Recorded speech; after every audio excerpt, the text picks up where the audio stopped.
So you were weeks away from bankruptcy and spent your last 50K on a Tony Robbins event. At that point, did you genuinely believe that something was going to change, or were you just out of other options? I was so depressed at my life how it got to that point, but the only option was may as well just try out this Tony Robbins guru guy. We often see investment in a way that we're investing into like tangible assets. You chose to develop yourself. There's something in you that shifts. What shifted? Part of it was the proximity is power is a concept that I've lived by and I've seen actually reflected in my life. Reaching up, as I would describe it, to then what it actually started to trigger as opportunity and growth and impact in my life. What were some of the things that you've noticed about those individuals that are extremely successful that sets them apart? Yeah, it's a couple of things. If you can figure out what the system requires of you, then the system will give you what you want. I don't try to change principles. I don't create principles, but I've figured out that these are the things that make this thing work. What did you notice about how they play the game though? Because I think there's some clues there, and success always leaves clues. If you can learn to lean into the belief of others that they have in you, then you'll get further ahead faster. What you spoke about on that stage was something called the Tiny Challenge. Yes. Describe the Tiny Challenge. It really comes down to the mistake that a lot of founders and creators make is they build a product and try to fit it to the market. You deeply understood the pain, the frustration of your avatar. How would you describe then what it is that you stand for and perhaps what it is that you fight against? So, in 2019, Richmond Dinh was weeks away from bankruptcy. He had one move left, $50,000, and he put it into Tony Robbins. He followed the script, studied hard, worked hard, bought the house and actually many houses. He saved and he was ready for the retirement plan. The same 40-year plan sold to an entire generation as wisdom, but quietly engineered to keep people productive, compliant, and broke at the finish line. So he burned the script and built his own. The Tiny Challenge became the method. Over 2,000 coaches now globally since then have used it to land their first clients fast, not ads, not audiences, sometimes within days of starting. 30 million in student sales later. Richmond's obsession hasn't changed. Get a beginner coach to their first paying client in under 7 days. Now, in this episode, we cover so much, but we cover how the Tiny Challenge actually works, why the traditional path to success was never actually designed to set you free, and what it takes to build a business that funds your life, not just your LinkedIn bio. This is the Freedom Formula Podcast. I'm Shane DeCosta, your host. Let's dive in. So you were weeks away from bankruptcy and spent your last 50K on a Tony Robbins event. At that point, did you genuinely believe that something was going to change, or were you just out of other options? part of it was hopeful, but at the same time, because I had lost over $1 million in the property market. I had 12 properties at a time, and the last 3 I bought, I over leveraged in the mining towns because everyone said buy in the mining towns. And Australia was going through a mining boom, and I wasn't seeking mentorship. I wasn't around the right people. I just was listening to real estate agents and property spruikers. So I bought properties in the mining town. Within a year, I over leveraged $1.5 million, which went backwards straight away, no rent, all that kind of stuff. And I had to pay about $1,200 a week towards that mortgage that wasn't getting rental return. And that's 60 grand a year. And I was earning 120 grand a year with a 1-year-old. And you can't do that.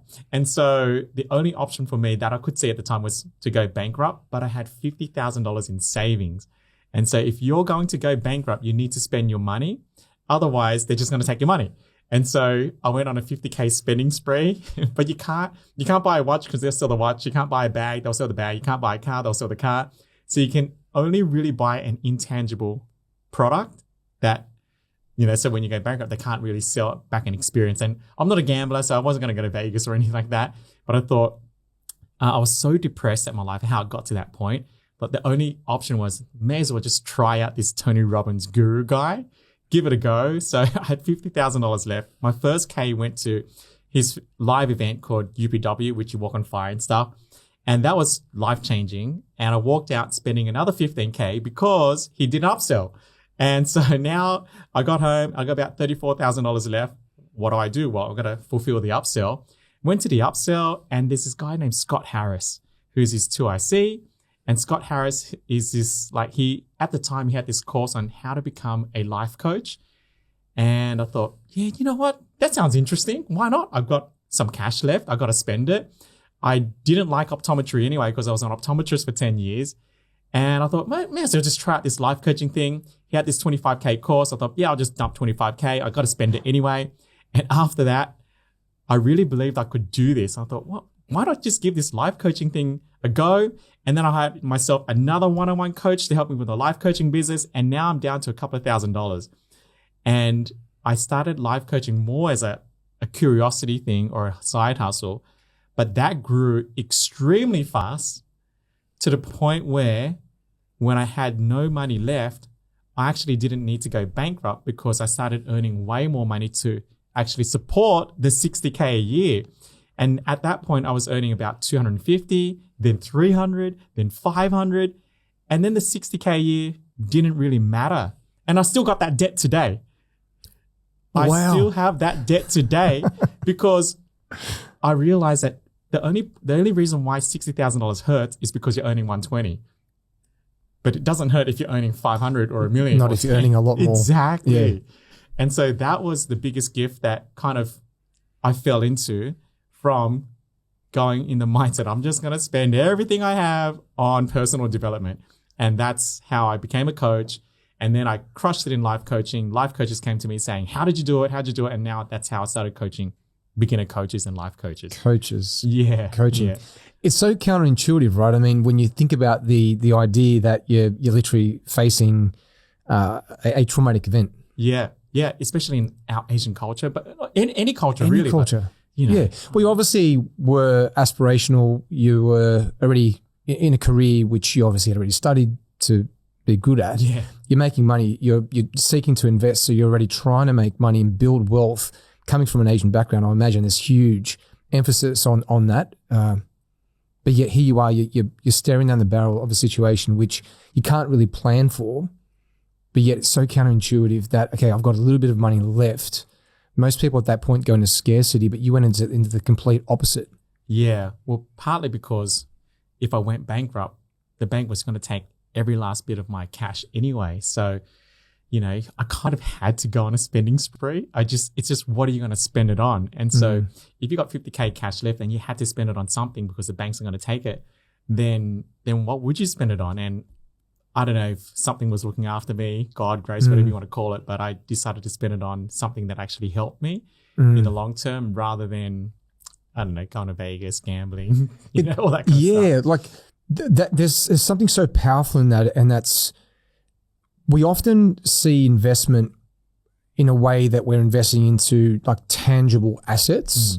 Like you sort of touched on a watch or, for example, a car or property.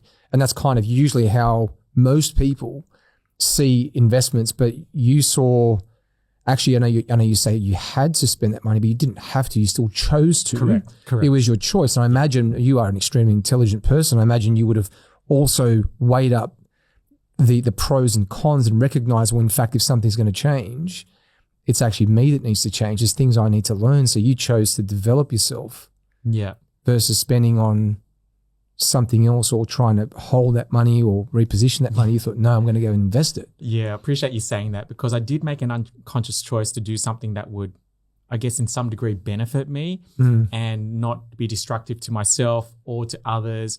You know what I mean? And so that kind of, I guess I made a responsible decision on where to spend that money. And the reality is what I learned from that was money is really just a reflection of value. And, you know, we could talk about investing yourself as the greatest investment you ever make. And Warren Buffett talks about this. So the only reason why I was earning 120, because I was giving 120K of value to the marketplace. And so the only way to earn more was to become more valuable. And the only way to become more valuable is to invest in yourself because you are the highest money earning asset that you have as long as you're healthy.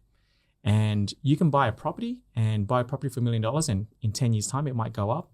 But if you invest in yourself, then you can earn $1 million a year. And in 10 years, that's worth $10 million of income, more than what one property can earn you because you're your biggest asset. And so when you increase your earning potential, that's the best investment you can ever make.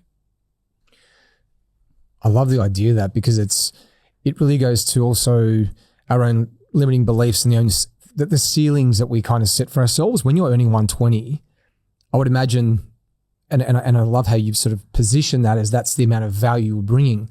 But in many ways, it's probably what you felt you were worth. Yeah. Yes.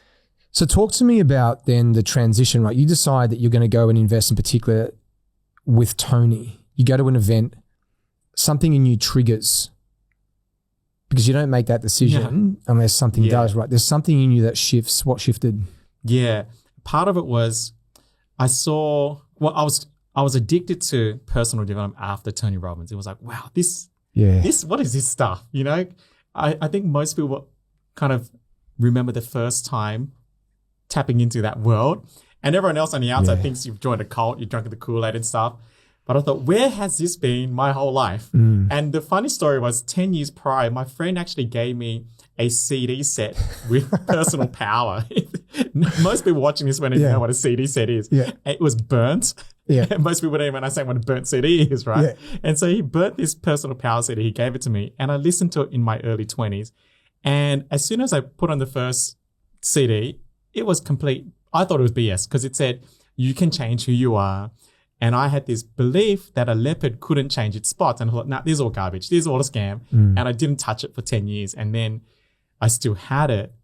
And when I needed it, it showed up. And you know that saying, like, when the student is ready, the teacher arrives. The master appears. It resonated like it never did before. And that's when, you know, Tony came into my life and everything else. And my world just opened up. Like, I didn't really like optometry. And I was that guy that waited till 4:30 on Friday to go home, not 5 o'clock. But with personal development, I could do it for hours without any kind of motivation. You know, I was just pulled towards it. And so that's what led me to life coaching. The other thing was also at that point in time, and I mean this in the nicest possible way, the majority of life coaches out there were fat, broke, divorced, right? And so it kind of doesn't sound like it's just congruently aligned. No, it doesn't. And I'm thinking, well, I'm not fat. I guess financially I'm not doing that well, but I'm not divorced. I had a great relationship with Penny. I had been at that time best man 4 times. That's 4 best man weddings I've done, 4 speeches, 4 bachelor parties. And so I thought, I think I'm qualified to do this. You know, I made some mistakes in investing, but I also made some great decisions too. So that's why I thought, I think I could do this. And so I got the belief maybe from the environment or maybe from Scott Harris saying, you could do it. And I said, of course I can. If you can walk on fire, you can do anything.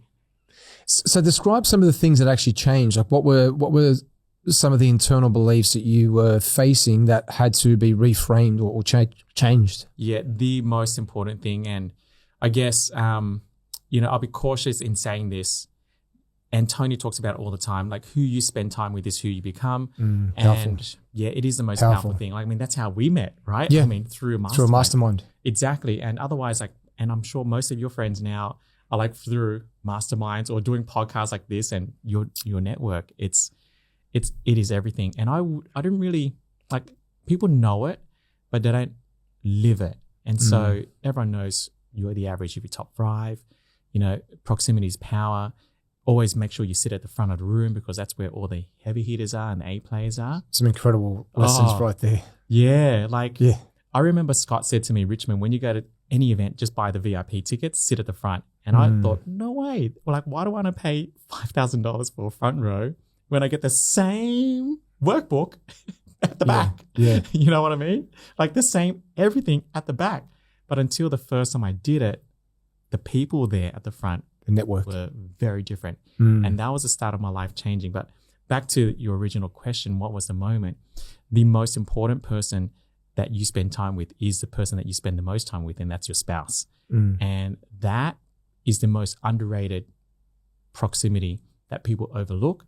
If you have a spouse that is very unsupportive, no matter how great your friends are, it is game over.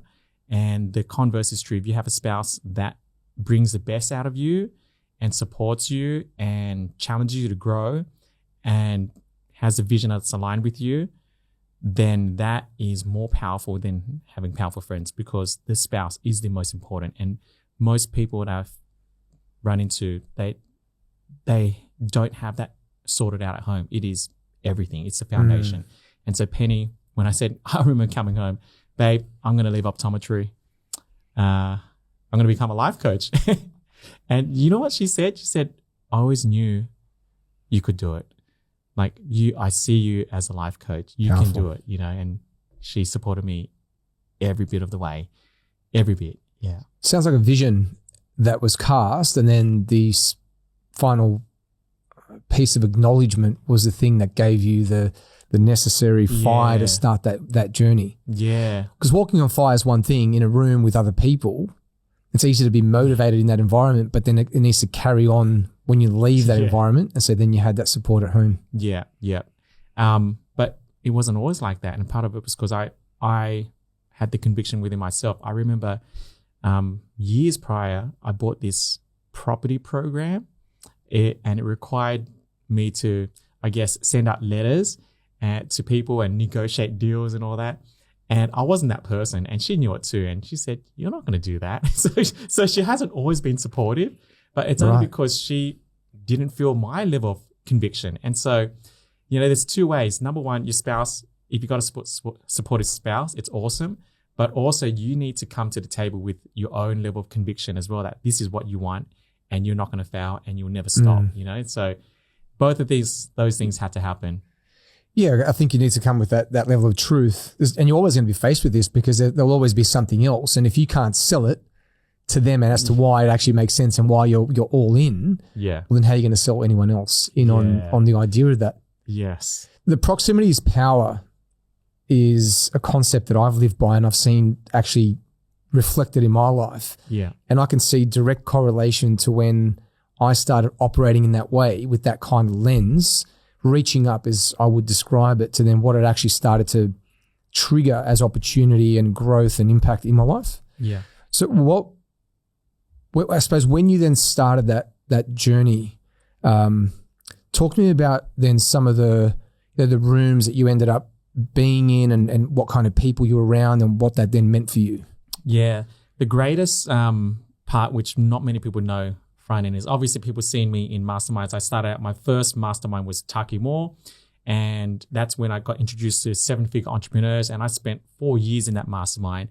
Back then I was only on a couple of $100,000 a year, which is great. But when you spend time with 7-figure earners, you just get to 7 figures because you start thinking like them, you start doing the things they do, and more importantly, your standards raise. It always becomes embarrassing that you're earning that much.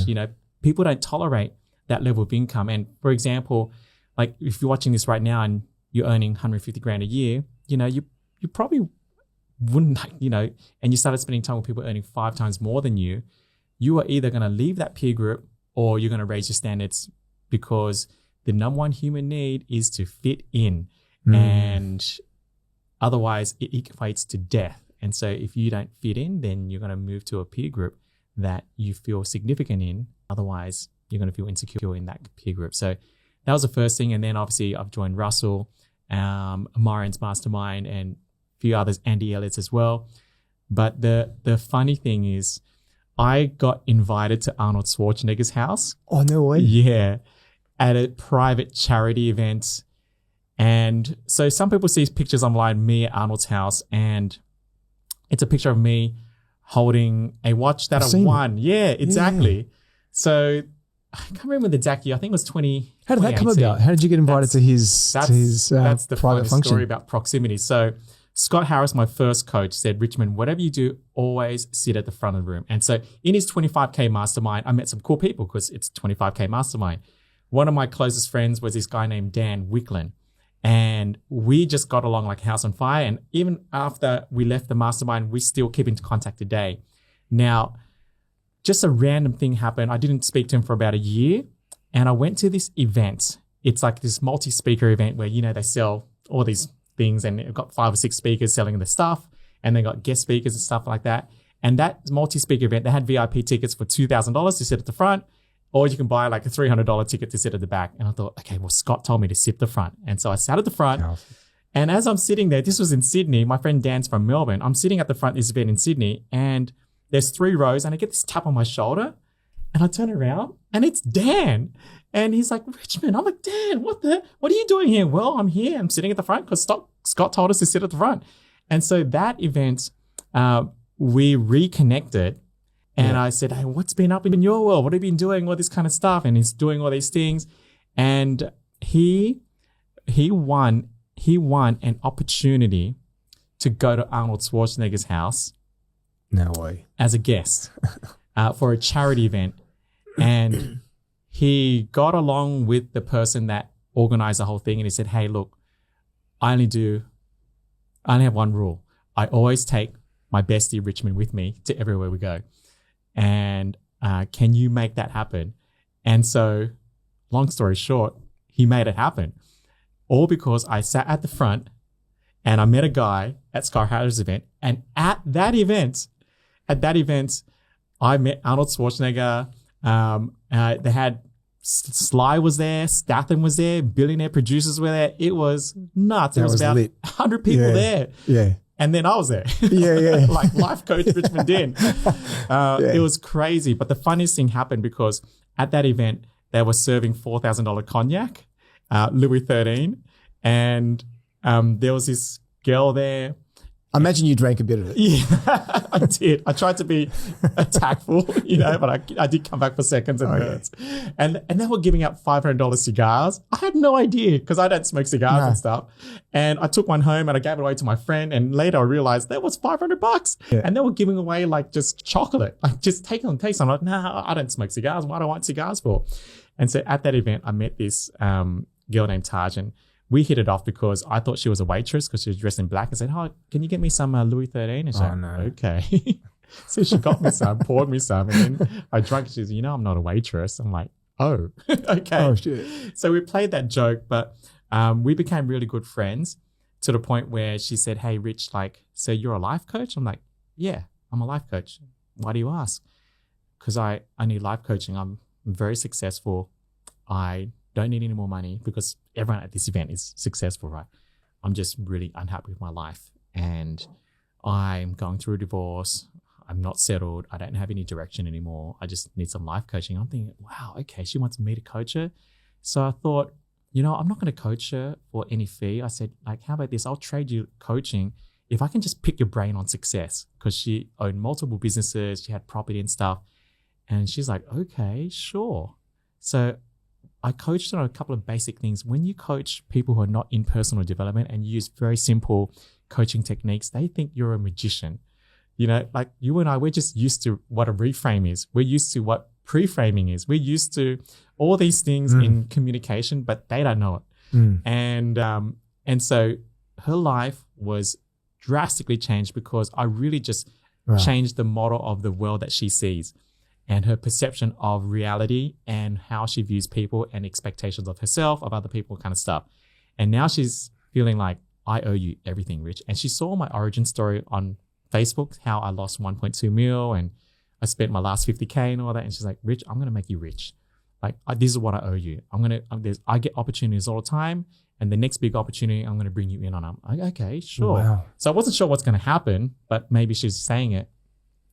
Her husband at the time was guy named Christoph.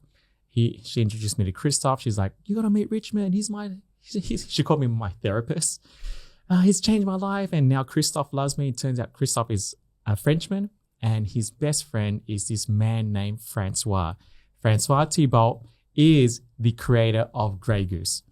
And if you know too much about the story of Grey Goose, when Francois created Grey Goose, and in France, they're very proud.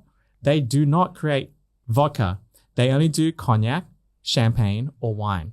And so back in the early 90s, when he decided, I'm going to create this thing called premium vodka because there was a gap in the market, they hated him. They said, you can't do that to France. This is you're going to bring down our country, all that kind of stuff. And then obviously Grey Goose became Grey Goose and now is a national hero. But he lives in this town called Armagnac, which is next to Cognac. And he's left Bacardi now, who owns Grey Goose. The company sold for $2.2 billion. And he's got this coming home story now because Armagnac is his heritage. It's his roots. It's where he came from. And Armagnac has been the little brother to Cognac for centuries.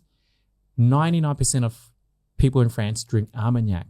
99% of Cognac is exported to the world. So French don't even drink cognac. Oh, wow. People don't know that, but the world doesn't know that. And because he grew up in a town called Armagnac, he decided, my next chapter in my life, because he's over 60 now, he's just going to his last season, is to create Armagnac, to put it on a map. And so he created this Armagnac called Cardinal Dufour, and they launched it a couple of years ago. They wanted 6 investors, and she came to me to be one of the founding partners of this company. What an incredible opportunity. Yeah, crazy. So I met Francois. I went to his 60th birthday. He had it in his castle. And like that investment is just going crazy now, but it's opened up a lot of doors and just opened my mind. All because I sat at the front of the room at that event. When you trace it back like that from such a simplistic perspective, but to get to the front of the room, there had to be something new that was already shifting, and it was almost what I would describe as a frequency. Yeah. A frequency in you shifted from being the employee who was stuck in optometry to a frequency of abundance and starting to break ceilings to actually start investing, which then meant you were maybe casting your eyes on new vision and with that kind of pull energy then getting yourself into the front seat, which then is that proximity. Yeah. I love it. Like that kind of story is so rare, but it in a sense but so common for those individuals that when they do succeed and you trace like their story, when you trace the breadcrumbs, as they say, like there's always that kind of story. Yeah.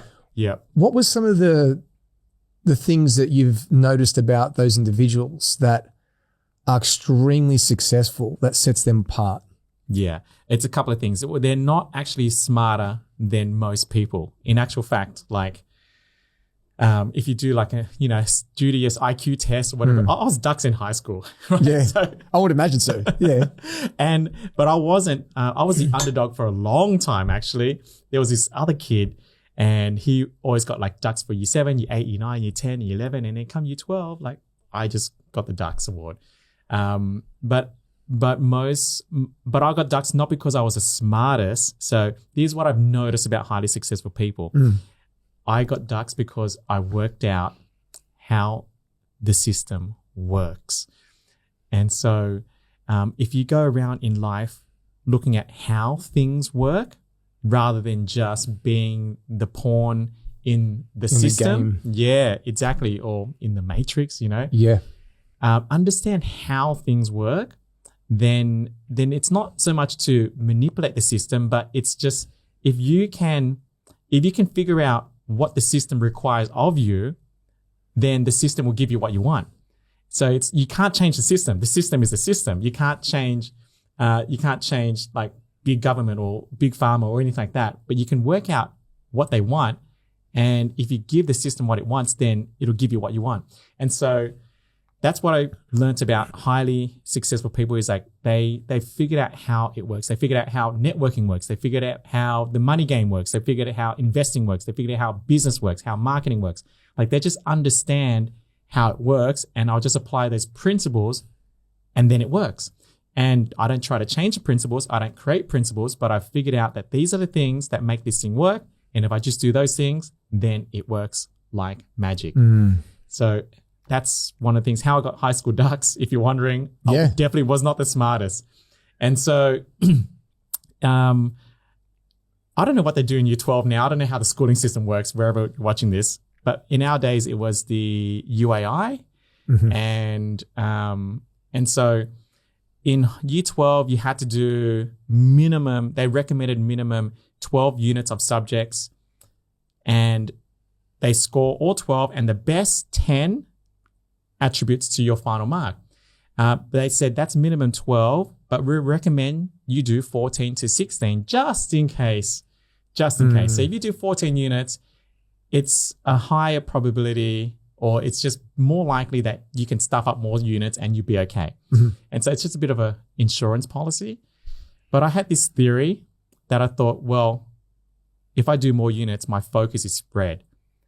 And by default, then you're less likely to succeed because focus is power. And so I remember I went to my year 12 corner and I said, hey, like most people are doing 14 units and they'll pick the best 10 out of the 14 when they do all the marks. So they have to sit 14 units of exams. I went to my year 12 corner and I said, hey, like, is it illegal for me? Like, is it against the rules for me to do 10 units? Like, is 12 like the bare minimum? It's like, no, it's not illegal. It's not allowed. No one's ever done it before. And said, can I possibly do this? Like, I don't like where this is going. What are you asking? It's like, well, I think if I do 10 units and I focus just on 10, all my focus is put on that 10. Yeah, the focus. Yeah.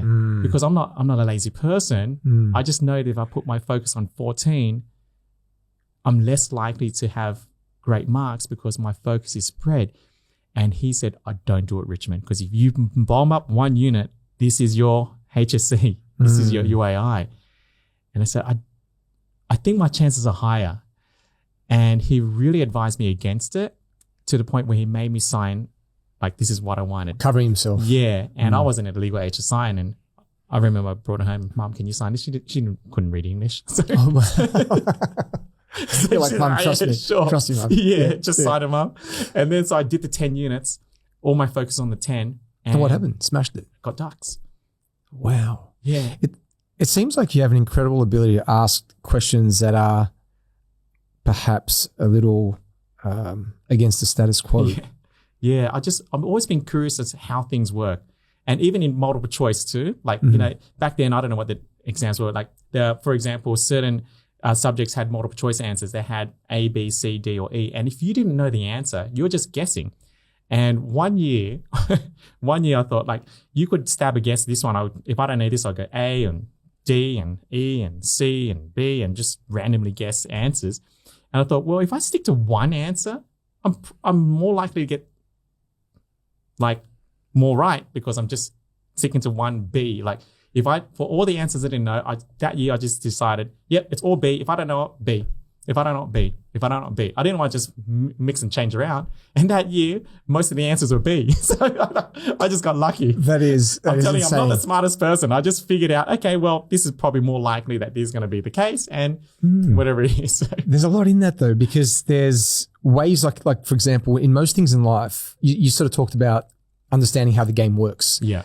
In most things in life, like, you can't guarantee necessarily like an outcome, but what you can do with this kind of thinking is skewer the results in your favor by increasing probability. Yeah. So you're almost working out, like, as if you were, like, when you play cards, there's ways to increase probability, right? If you follow certain rules or go down a certain path. So you found a way to increase probability of getting a result. That's right. Yeah. Yeah. When you say you study these people, right? Because that network is probably almost like as high as you can get from a social hierarchy. Yeah. Like yeah. you're dealing, House. Oh my gosh. Yeah. The social hierarchy there is as high as you get. What did you notice about how they play the game though? Because I think there's some clues there, and success always leaves clues. What do you feel were maybe one or two of the things that were extremely good at? Like what did you notice? Yeah. Yeah. I was going to say discipline, but even in, like, you know, you could be disciplined. Like, people who are not successful could be disciplined at the wrong things. Like, you know, I see a lot of people in the fitness space and they're extremely disciplined, like personal trainers, and they've got 6 packs and all that kind of stuff. Very disciplined, good with their diets, but they're broke. And so it's not discipline. It really comes down to, I was going to say consistency as well. I put a lot of thought into this. You know, your ability to adapt quickly and have a growth mindset is the difference between a person that's not as successful as they want to be versus another one. And that ability to learn and adapt, like Darwin's rule, it's not survival of the fittest, it's survival of the one that can adapt the quickest. And so I find the most successful people are very willing and easy to adapt to changes fast. And we live in a fast changing world right now. And the people that will survive and go to the top are the ones that can adapt and pivot very, very quickly. Whilst the others, they stay fixed in their mindsets for a very long time. Quick pause. If you're listening right now and you know you weren't built for an average income or a life stuck behind a desk, this is for you. We are hosting a 90-minute FDR masterclass live with me, where I break down exactly how to become a highly skilled finance development representative in the remote sales space. You'll see how top reps work US accounts close from home and position themselves to earn 6 figures remotely. Now, at the end of the masterclass, we'll invite attendees to apply to work with us directly. From there, we'll be selecting 30 people to move forward, where we'll provide elite training, hands-on support, and physical help to place you in roles on US accounts with a clear pathway to earn 6 figures while working from home. Now, this is not for everyone. It's for people who want freedom and are willing to do what it takes to actually earn it. Now, if that's you, I want you to comment in the comments, freedom, to register for the next masterclass, or head to the link in the bio right now. Okay, let's head back to the show. It reminds me a lot of this Eric Hoffer quote, which I've tried to quote several times in this podcast and fucked it up every single time. And it's this: in times of change, learners inherit the earth, while the learned find themselves perfectly equipped to deal with a world that no longer exists. So I've personally made that one of the quotes that has shaped me for so long, because I always believed that there's only one guarantee in life, and that is that things will change.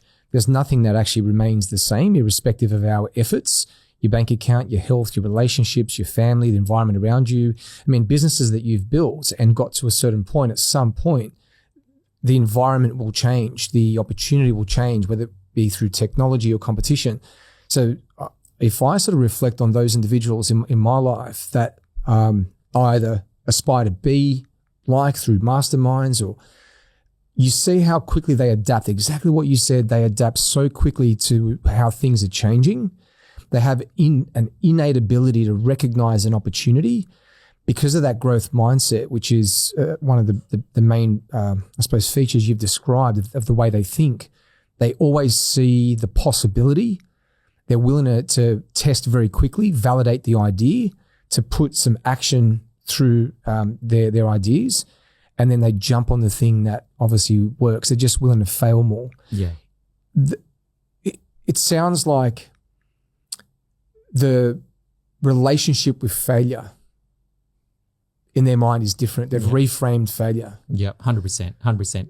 There's so many things. And on that note of failure, like there's, and I got this from Myron Golden, like there's 2 laws. There's a law of averages and a law of volume. And so I love that. Yeah. Oh, it's, that is powerful. I mean, in sales, if your close rate is say 50%, for example, which is probably really good for close rate. And it would be. And you see 10 people, you close 5 people, and like everyone has an average close rate. Whether you're closing 10 people, 100 people, everyone's got an average. And if say your average is 50%, and you see 10 people and you close half, then you close 5 people. If your close rate is 10% and you see 10 people and you only close 1, you only close 1 person. So from an average perspective, the 10% closer is not as good. But if the 10% closer takes 100 calls, then they get 10 sales as opposed to 5 for the person that's 10. So volume negates average all the time. And so in order to become successful, you just got to increase the volume at which you fail and get no's. Because the more no's you get, it means by default you have an average of yeses as well. And so if you only get 1 yes out of 100, but you ask 1,000 times, that means you got 10 yeses. Versus a person that doesn't ask at all, or maybe only ask once and they get 1 yes and they got an average of 100%. And so the volume of in which you ask will outdo any average of how many yeses you get. And that's the key. Just continually reframe failure as the stepping stone. But I think most successful people don't even resonate or even like to comprehend the word failure anyway. It's not in their comprehension. They give it a different meaning. They recognize that the thing they tried didn't work simply as a lesson that's shown them, okay, well then this doesn't work, but therefore now I've learned something. I can take that forward and I can move to the next thing with a lot more speed and conviction and experience and go along. The experience to this point has led you into several rooms, as we've discussed, and not just rooms, but masterminds, and then of course strong friendships. And you've been down this journey, which so much of that then is attributed to what you have achieved already and to what you will achieve. And it's hard to pick one. And so it's difficult to pin you down to one. But if we could ask, well, what was that one person that you feel has had the most impact on you? Who would that be and why? 100% Penny. 100%. Like, interesting. Yeah. I mean, we talked about it before. The most important person you spend time with is your spouse. And like, I call it Bitcoin. Yeah, because it was at the $1. Yeah, I got it. I got it at $1. I got it at $1. She was. I don't know if she's gonna Now she might hate me for saying this. I call it Bitcoin jokingly, but also for real, she loves it because she's like, she's worth so much now. Yeah, exactly. And so, you know, you got to spot the Bitcoins in relationships. That's interesting. Yeah. And when you like, I'm not a woo-woo person, but I think intuitively when it comes to that area, you have to lean on your woo-woo side and trust your gut. And if your gut feels right about that person, go all in on it. Agree. If something feels off. Agree. Yeah. It's funny because I would say the same of Pearl, my wife, because there was a point there. In fact, I wasn't into personal development. I was stuck in a role that was definitely capped. I didn't really have a growth mindset at the time that I met her. And you just talked a moment ago about how a friend had CDs of Tony Robbins. Well, let me tell you a story. So when I first started dating Pearl, we moved in together. And I wasn't into my personal development. I used to complain more than Me too. the next person, for example. And she had this whole like big stack of CDs of Tony Robbins. And so one day I'm cleaning the house as you do when we were doing a little bit of a spring clean. I came across all these CDs. I remember, turning to her and saying, "What's all this shit? Do we need this?" And she didn't, been through her own journey of personal development. She heavily invested into Tony and his courses and was a big part of her own journey, and somehow convinced her to get rid of them. Only then for like 6 months later or a year later when I started my personal development because of her, then I was trying to circle back saying, where are those CDs? So yeah, I would say she's my Bitcoin as well in that regard. Good. Yeah. So good. It's crazy. No, it's true. So then if we could, okay, okay, so she's the Bitcoin, but let's focus then on if there was someone else in that case then, because you've had loads of mentors and I truly believe in the idea of osmosis. Yeah. Like you want to be a winner, you hang around fucking winners, right? Full stop. Like there's a reason why people pay Russell so much or Myron so much because there's something that they can impart. Yeah. So who are maybe one of those two people, one or two of them, and why? I feel so bad. It's tough. I know it's shit. It's like I feel like I'm dishonoring all my mentors, Yeah, it's tough because I would even find it difficult to answer that. Yeah. Like, can you choose all of them? No, you can't. Yes. Well, maybe, give me to respect the journey, then maybe one or two from each person. Give me one or two. Yeah. I mean, Scott Harris for sure, because he was not only because he was my first coach, but he's the one that really preached to me more than Tony Robbins did about sit at the front of the room, it was a mindset. Yeah. He preached to me proximity, even though you hear it from Tony Robbins, but he really preached it hard to me.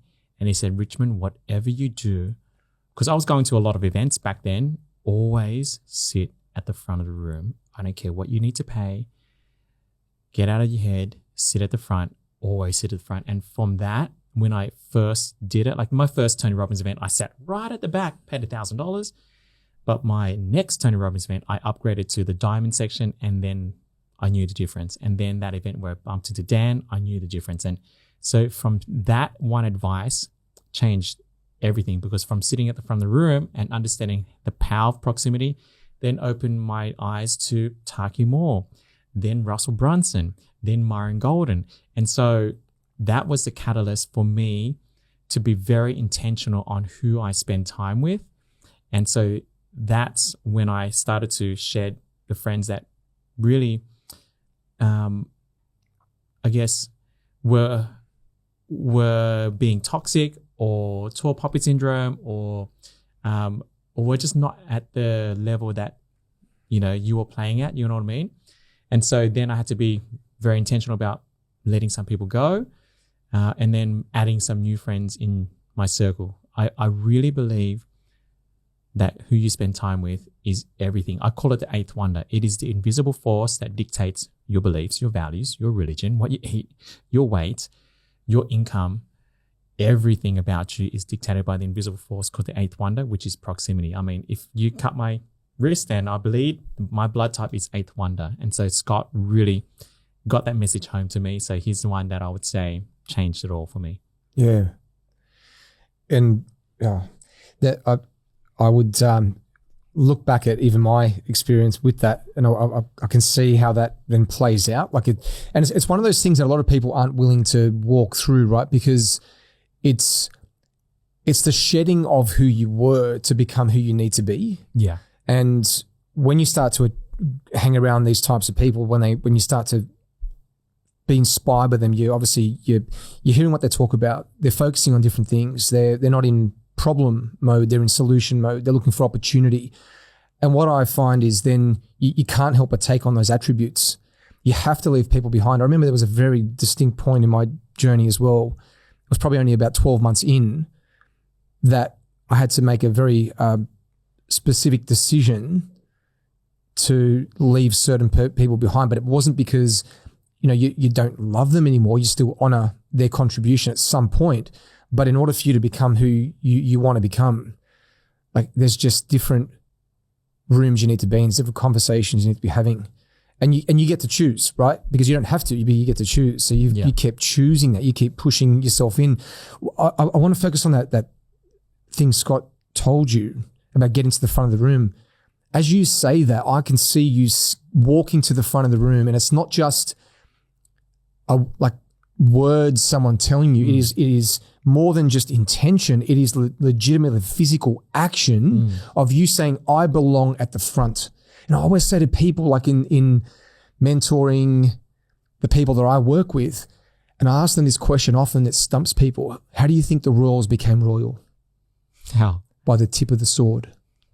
So what that means is by intention and then taking action. So you, by saying, I'm going to get to the front of the room, is you saying, I'm royal. I'm royal. I deserve to be here amongst you. Therefore, you elevate your social status. You get yourself into that position. Then because of that, you start to make decisions like them. Dr. Benjamin Hardy, which you and I would have had the privilege of seeing on stage in Orlando that time. You've probably seen him since then. But he wrote a book that was, for me, powerful, Be Your Future Self Now.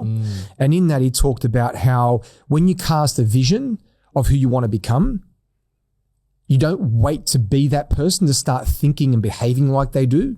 You do it now. So, for example, right now, you and I are sitting in this room, we're doing a podcast. Like, I didn't say I'm a podcaster and wait for that to happen.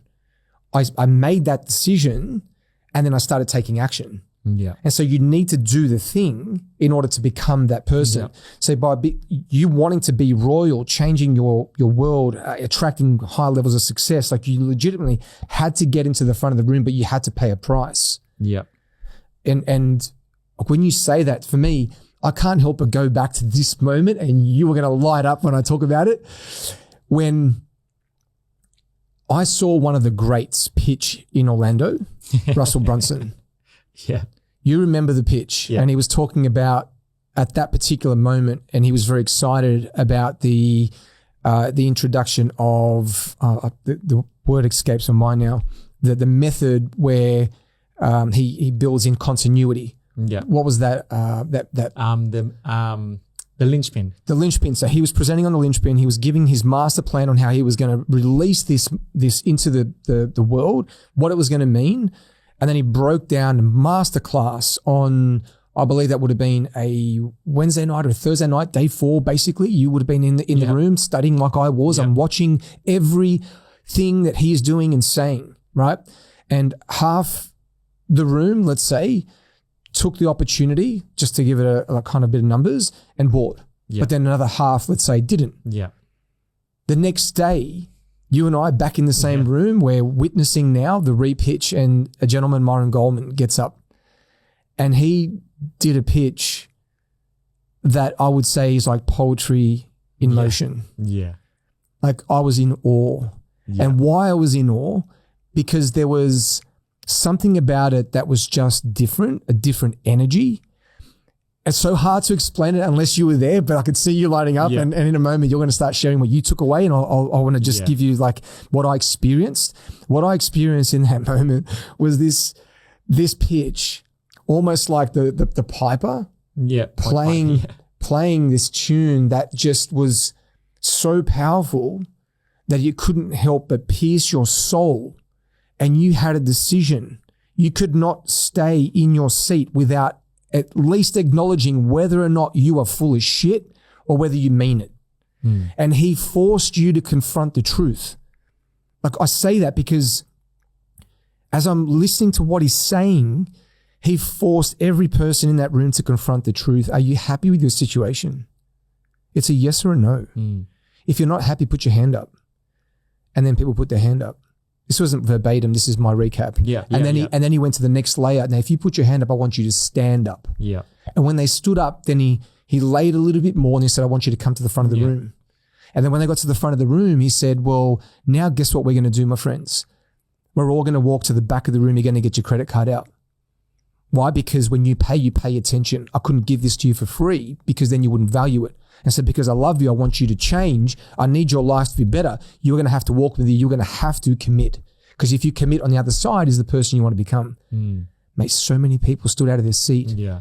And I was in awe. I was like, holy shit, the day before, one of the greats pitched and all these people still sat in their seat, but yet it took someone to say just the right thing that forced people to step forward. Yeah.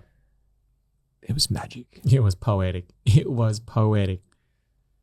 You've had so much more to do with Myron as well, given you've worked closely with him. What have you experienced? Yeah.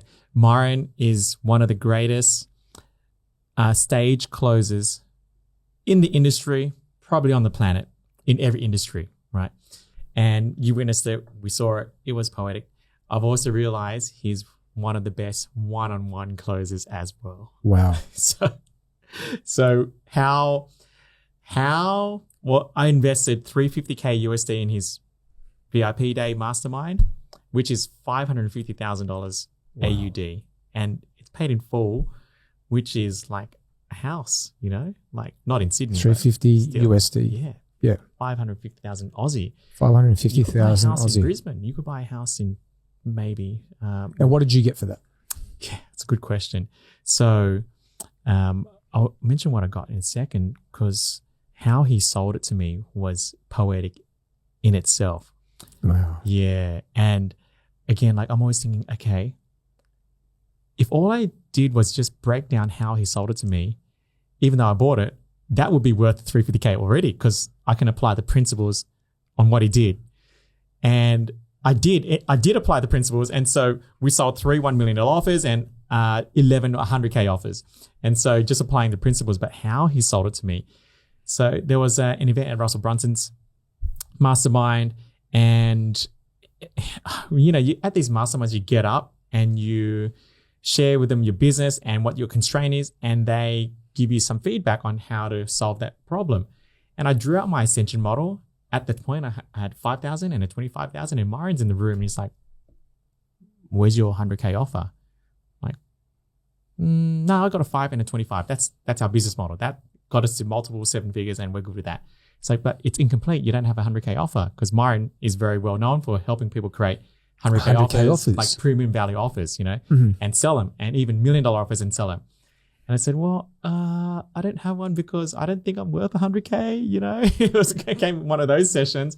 That night we had dinner together, and I said, Richmond, I don't understand, how come you are one of the sharpest minds that I've ever seen. I know people not as smart as you who are selling 100K offers, and I don't understand why you don't have a 100K offer.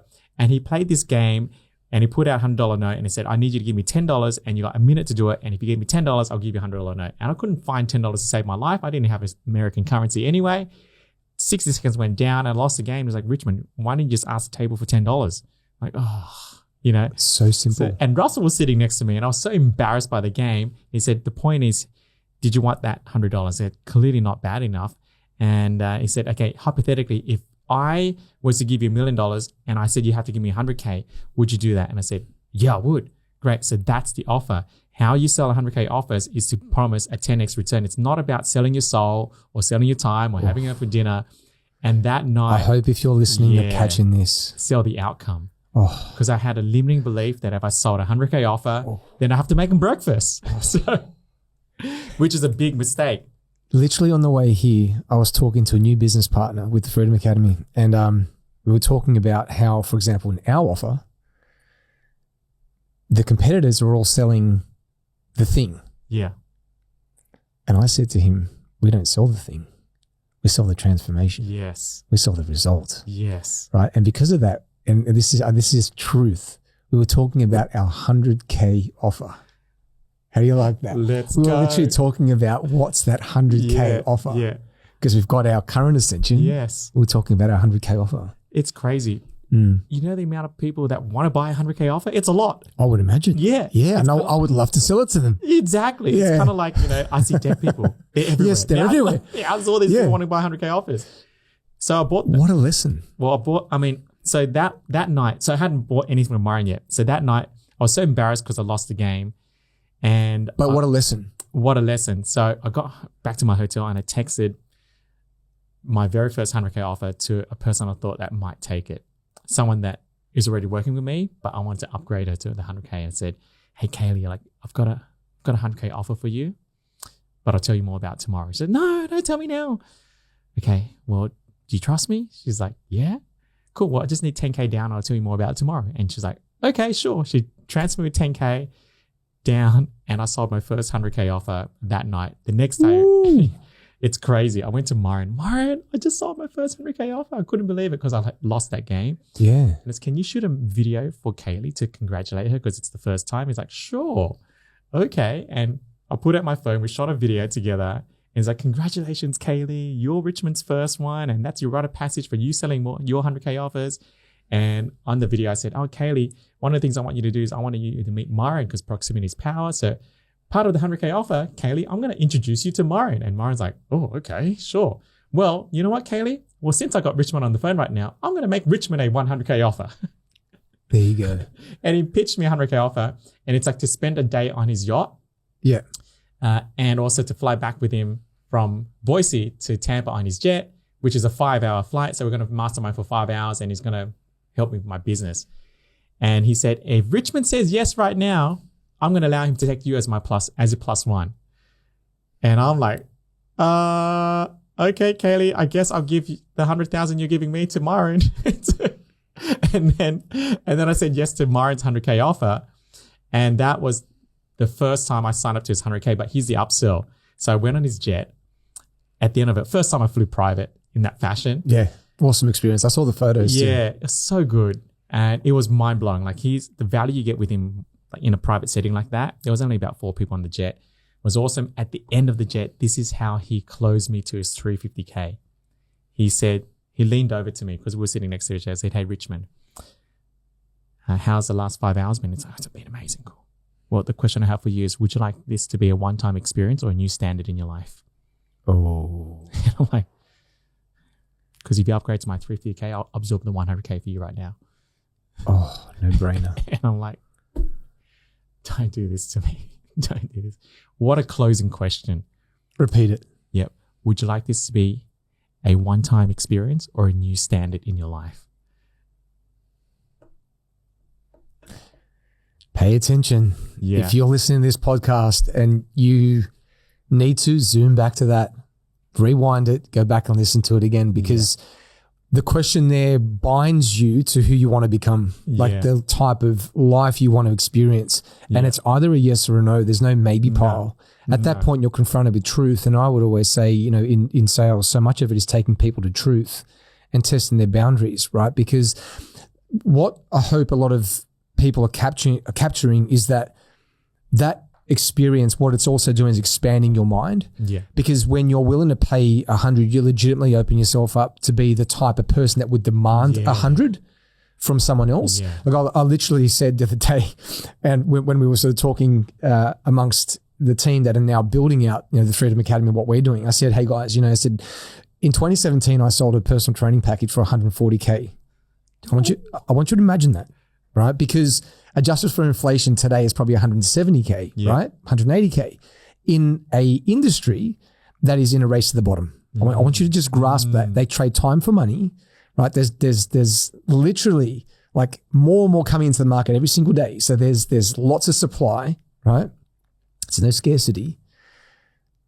So if I could do that in 2017, I said, what do you think is the likelihood that we could have a 500K offer in 2026 on an outcome that legitimately helps people 10x, 20x their investment? And I just paused there for a moment. Everyone went, you're right. So that moment with you, like in Myron, it sounds like what it's doing is it's expanding your belief like in a huge way. Massively. What kind of action did you start to take then? Well, when I didn't say yes straight away. I did. I paused? I paused. I said, Myron. I appreciate the Myron. honesty. But that's what I mean. Myron is a great stage closer, but he's a great one-on-one closer. Okay. And he didn't push. He's like, I'll leave you the question. And he actually said, you don't even have to answer it now.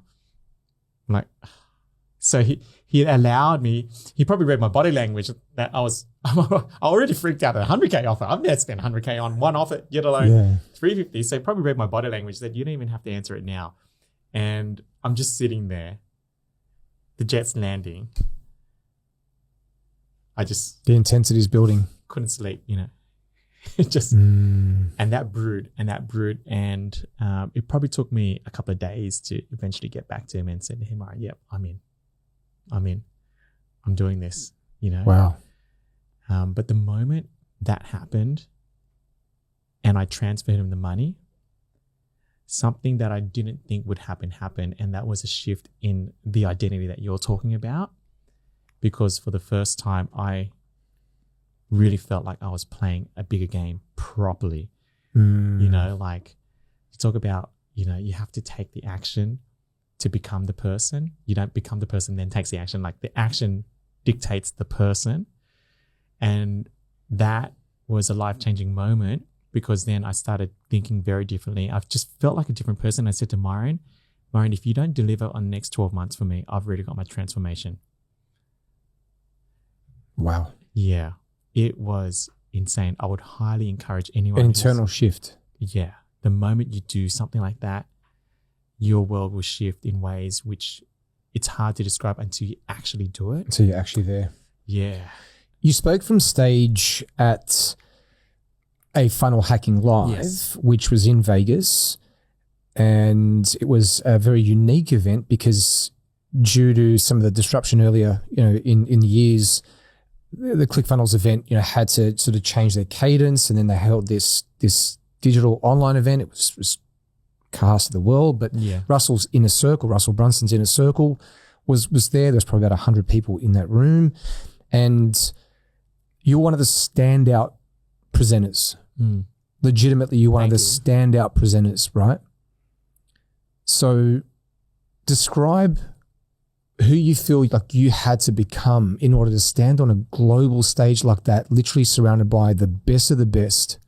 Like it does not get better than that. Who was in that room was some serious like heavy hitters in this space. But yet crazy. You stood on stage with such conviction and so much quality that you outshone the majority of that panel. Thanks, man. Appreciate it. That's a big compliment. That's a big compliment. There were some great speakers on that stage.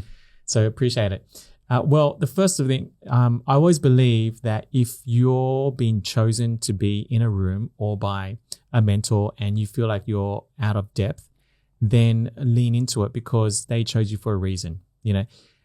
They see something in you that you don't see in yourself. So always, you will never get confidence first. Your confidence will always come from someone else believing in you first, period. That's why it's also important to spend time with the right people.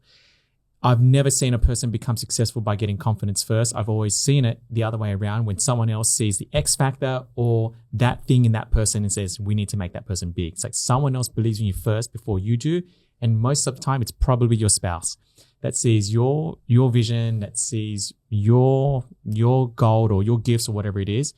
And then it might be your mentor or your peers. Like you always self-deprecate. That's just human beings. And so know that you're in the right place when someone else sees it. So just learn to buy into that because at the end of the day, it's not in their best interest to try to manipulate you or sugarcoat things or put you on their stages when it's not going to benefit them as well. And so I've learned to really lean onto other people's belief in me, even though I don't see it in myself.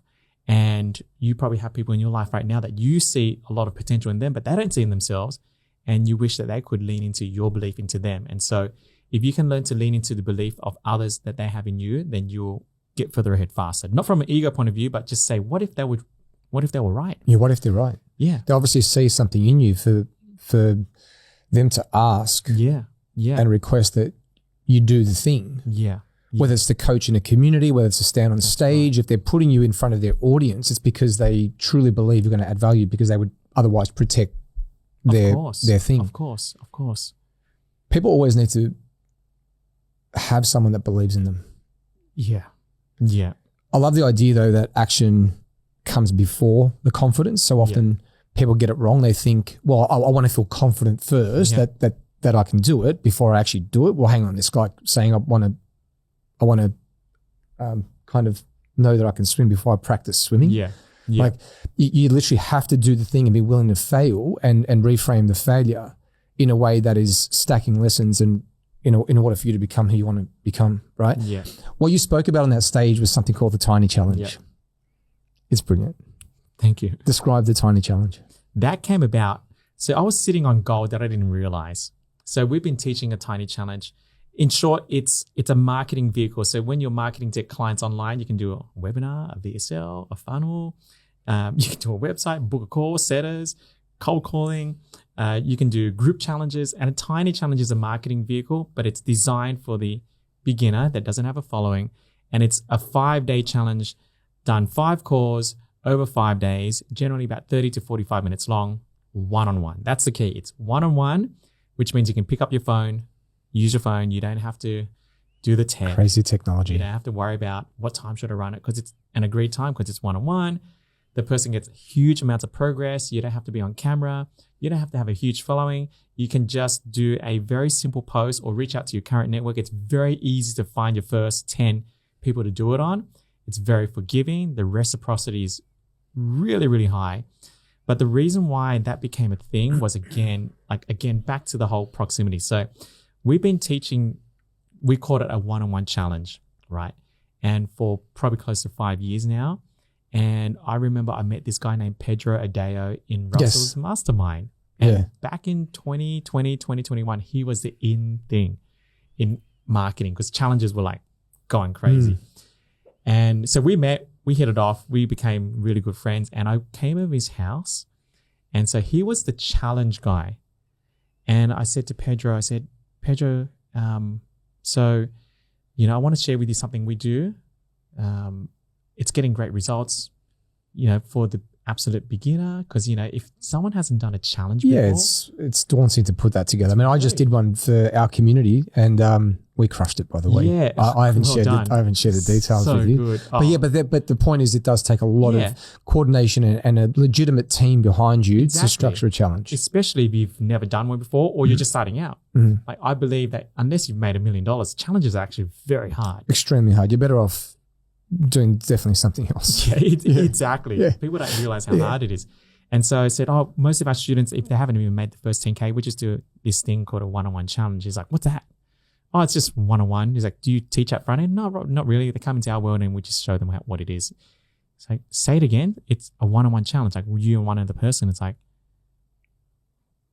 that solves everything. I said, yeah, I guess so. You don't need a following. They don't need to go on camera. It's like, that's the most brilliant thing I've heard. The simplicity. Yeah. And he said, do you have a name for it? And I said, no, not really. Does anyone else know about this? And no, you're the first person I told outside our world. You got to keep it quiet. Let's figure out a name for it. And I'm like, okay, am I onto something, Pedro? He's like, you are onto the next biggest thing in marketing. I hope you know that. I'm like, okay. So we sat down, we brainstormed, like, should I call it a mini challenge, micro challenge, tiny challenge? It's like, who's your audience? Mostly women. Yep. Tiny felt right. And he's like, yeah, that feels good too. Let's get the trademark. He referred me to his trademark lawyer, got the trademark, I bought the domain for $33,000. Whoa. And I'm thinking, I'm just trusting him. Yeah. Because I he thinks it's going to be the next biggest marketing vehicle. Okay. So he told me, and I spent like 15 grand on the trademarks, the lawyers and everything like that. So you're 50K deep by the end of that experience. Yeah. US. Yes. And I'm just having to blind faith that he says, Richmond, just don't say anything to anyone because this is big. And then it was about 7 or 8 months of getting all the ducks lined up in a row for that. Finally, we got the trademark, we got the domain. He said, launch it. And I launched it and it became huge. And that's how I got to speak at Funnel Hacking Live and 30 podcasts last year. And you know, and that's how we got to $10 million last year, all through tiny challenges. It's brilliant because you're thinking about how to solve a problem for your specific avatar to make it so simple for them. The mistake that a lot of founders and creators make is they build a product and try to fit it to the market. Yeah.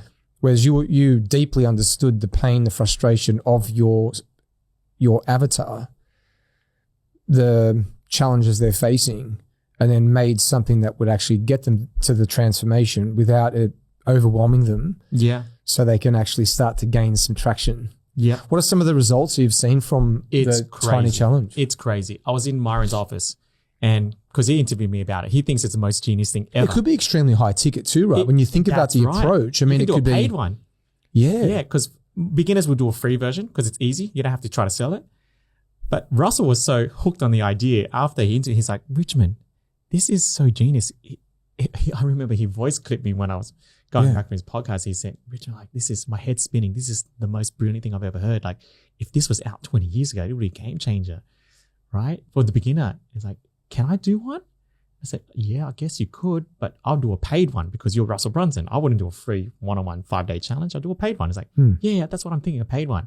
So, okay, I'm going to do a paid one. He's like, but how do I do one?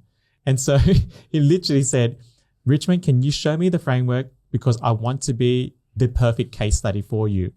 And so I helped him with his first 2 tiny challenges. He charged $100K each for them. At least. And he had 36 people apply just from a normal call to action on a podcast. He said, it's going to be $100,000, 5 days with me, one-on-one. I help you build out the perfect webinar. How crazy. And I would think because, and that would make sense because of how intimate it is. And we talked about proximity and people, of course, that are, 8, 9 figure, multiple 10-figure entrepreneurs, like the value they put to their time. You would think if someone legitimately wants to spend time with them, then they would pay that to have that one-on-one access for 5 days to move the needle in their business. Like if you had to solve something in particular you felt like Russell could solve, or Dan Martell, or someone at a level that's doing the thing you want to do. Yeah. Like if you were directly to correlate, okay, if I give them 100, they're going to be able to 10x that investment in my business to make $1 million in the next month. Yeah. Like, would you do it? Absolutely. Yeah. But that tiny challenge model gives you that one-on-one. It builds the trust. Yes. It gets you legitimately thinking about the needle movers in a very close, intimate way from a coaching perspective. Yeah. And it starts that journey because the trust is there. Exactly. It's brilliant. It's huge. And it's good for Russell too, because he gets it done in 5 days. Rather than having 6-month one-on-one with someone. If you started 5 people off at the start of the week, by the end of the week, you make $1 million, for example, you make, let's say $100K off of them, you make $500,000. It's just game changing. It is. It's so it can't, and I didn't design it for high ticket. But I can see it's fit, it's purpose fit. 100%. I would almost say, it solves a problem for the beginner, but it also solves a problem even for someone like you, for example, with business owners that maybe need an element of life coaching, but also very strategic business coaching. They're like, well, I'll pay Richmond $100,000 if you can do X, Y, and Z in my business. This other guy, Ricky Carruth, he's a really famous real estate agent in America. He's got 2 million followers and stuff. I met him at Myron's event, and he's like, this is genius. I'm going to do a paid one too then, because he heard about Russell's story. And I gave him my book. He literally read it in a day. He's like, man, I'm doing this, Rich. How much should I charge for it? Well, you're Ricky Carruth. I don't know. What do you think? He's like, $5,000 or $5,000? No, you shouldn't charge $5,000. I was like, I want to just charge $5,000. Just start off. And so he did a call to action to his list, $5,000, 5 days with me, which was a total no-brainer. He had hundreds of people put their hand up. He chose one person. He pitched them $100K offer at the end of it, and they bought it. So, how cool. And then he did it again, and so it's crazy. Brilliant. It's great that your journey has led you to this point where you're already creating things that are so unique in the market, which obviously is probably just the beginning in terms of then what you're already thinking about next, right? Which I'm sure there's things already in the pipeline for you. So how would you describe then what it is that you stand for and perhaps what it is that you fight against? Very, very good question. I actually asked ChatGPT this question to see what it would say about me yesterday. I said, hey, Chat, just what is it? Just out of the blue. Yeah, out of the blue. No joke. Out of the blue. Wow. Hey, Chat, know what you know about me. What do you think? What do you think I'm against? What do you think I stand for? And it was pretty close. Okay. It was pretty close. It was pretty close. So it said, I stand for, I don't know, word for word, something around the lines of like the underdog, you know, because that's our movement, like the underdog movement, the person that didn't have all the cards dealt their way when they're growing up. Yeah. Which is most people. Yeah, exactly. You know, the rags to riches. But the real thing I really, really stand for is the most underrated character trait that I think most humans look past is personal congruency. And that's why when I decided to become a life coach, I thought, well, every life coach is fat, broke, divorced. I could be a life coach because they're not congruent. If you're just more congruent in every area of your life, not trying to be perfect, but if you're just congruent, man, and your relationships will go through the roof, your business will go through the roof, your brand will go through the roof. And so 100%.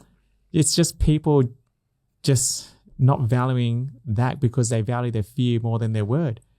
You know, they will say they're going to do it, or they say they're going to be there, or say they're going to be reliable, or say they're going to this, but when the time comes, it's like, yeah, I don't feel like it anymore. You know, like the flaky person. And so you can't be that. You just can't be that. And so I think it's the most underrated trait that's looked past upon. And that's why on my Facebook profile, you'll see my credentials. And you know how some profiles you see all the certifications and everything they've done and da-da-da. It's just true for me. I went to the University of Congruency is King. I'm a product of my own product. I eat my own cooking. That's it. That is awesome. Yeah. And so what would you say you fight against? The underdog, or fight against. Okay, this is a really controversial, but also, but I'm just going to say it anyway. I call it the blue world. The blue world is the world that is designed to keep people stuck and to keep them as bee workers. And so like worker bees, you know, just grow up and my whole role in my life is just to get honey for the queen, which is the government or whatever it is. And so you are sold the story that you should study hard, go to university, get a white collar job, live in a corporate world, get your first property by the age of 30, 35, with a down payment of 20% or maybe even 10%. Paid off in the next 30 or 40 years. Exactly. And then when it goes up in equity by the time you're 50, you draw the equity and you buy units. Downsize. Only when you're realize old when you're 65, and decrepit, you got nothing. You got nothing left. But that's the flywheel that you're sold into to live this perfect life, and it doesn't work. And not only does it work, but it's not a reflection of how reality should be. And that's the story and the lie we're told from birth. And so I'll call that the blue world. And so, you know, I was living that world up until I lost everything. So the biggest blessing was to realize that I did everything right only to fail. I studied hard, got ducks, got to uni, became an optometrist, worked hard for 10 years, hated my life because that's the life I was told I should be living. Invested in property, my first property at 24, my 12th one by the time I was 31, only to lose it all at 32. And I'm thinking I did everything right. And how did I get here? By doing everything right. And I mean everything right because I was the Asian good boy. I listened to my parents. I obeyed all the rules. I never raised my hand at school. I was not that person. And so that's when I realized at 32, this is not right. This is what I'm against. I'm against this blue world that teaches people to do everything right, only to end up in retirement to realize they don't have enough. Powerful. Yeah. Thank you, Richmond. You're welcome.